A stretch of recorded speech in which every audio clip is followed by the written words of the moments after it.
Good morning, everyone.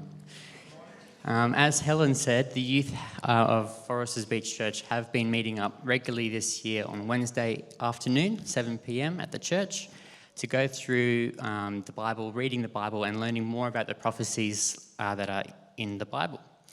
We focus primarily on Daniel and Revelation, looking at moving towards the end of our time here on earth. And it's been really good to read the prophecies and then see them fulfilled in various ways. We see them fulfilled in the Bible, from Old Testament, and then fulfilled in the New. And then we also see them fulfilled in history. An example we looked at in quite a lot of depth was the statue in Daniel, Nebuchadnezzar's statue, where we see the falls of various kingdoms across, as prophesied by Daniel in Nebuchadnezzar's dream. And then we see that reflected in history as Babylon fell to the Medes and the Persians, and they fell to Greece, he fell to Rome, and now we're here in the last days at the feet of that statue. So what we're going to do now, I'm going to get a couple of the youth to read a few prophecies from the Old Testament. Some will have verses from the New to back them up, and then we'll sum it all up at the end. Okay, this first one is found in the book of Hosea. When God speaks to Hosea, telling that Jesus will flee to Egypt.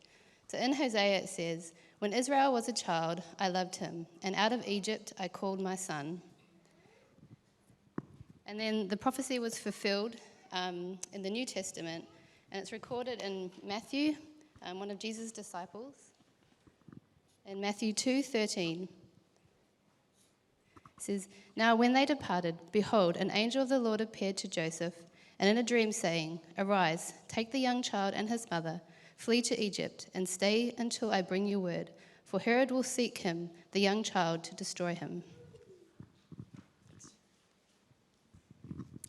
Another verse in Isaiah 11 verse 1 says, "There shall come forth a rod from the stem of Jesse, and a branch shall grow out of his roots." And then another verse in 2 Samuel 7, verses 12 to 16, it says, "When your days are fulfilled and you rest on your fathers, I will set up your seed after you, who will come from your body, and I will establish his kingdom. He shall build a house for my name, and I will establish the throne of his kingdom forever. I will be his father, and he shall be my son. If he commits iniquity, I will chasten him with the rod of man and with the blows of the sons of men. But my mercy shall not depart from him, as I took it from Saul, whom I removed from before you. And your house and your kingdom shall be established forever before you. Your throne shall be established forever." My first verse comes from Isaiah chapter 7, verses 14. "Therefore the Lord himself will give you a sign. The virgin will conceive and give birth to a son, and will call him Emmanuel." My second verse comes from Matthew chapter 1.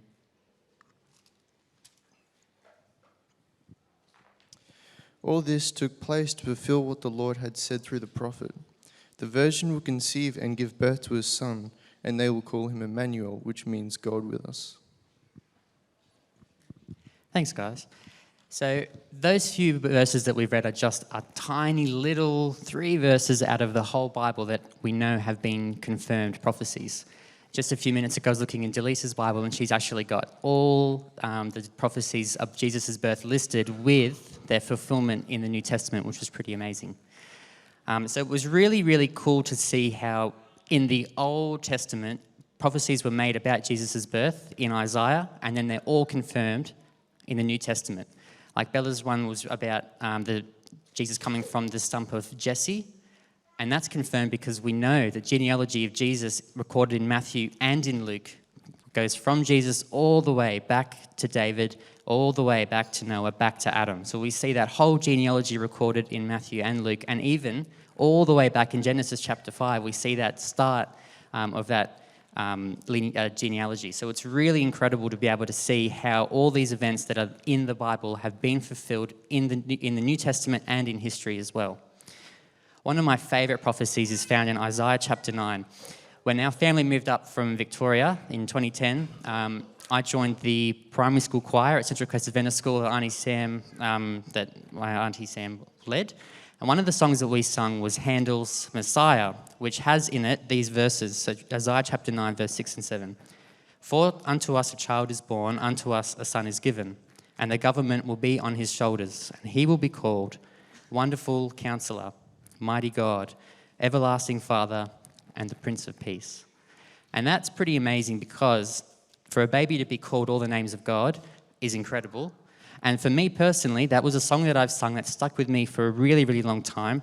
And funnily enough, on the front of my Bible, though it's worn away, actually reads, Wonderful Counselor, Mighty God, Everlasting Father, and Prince of Peace. So that's almost followed me in a way, that prophecy. But in terms of all the youth here, we've all really enjoyed diving into God's Word on the Wednesday night and during Sabbath. And it's been it's been incredible to see the prophecies fulfilled every single time in the Bible. We're going to sing for you now, and we'd love you to join us. We've got some excellent carols coming up.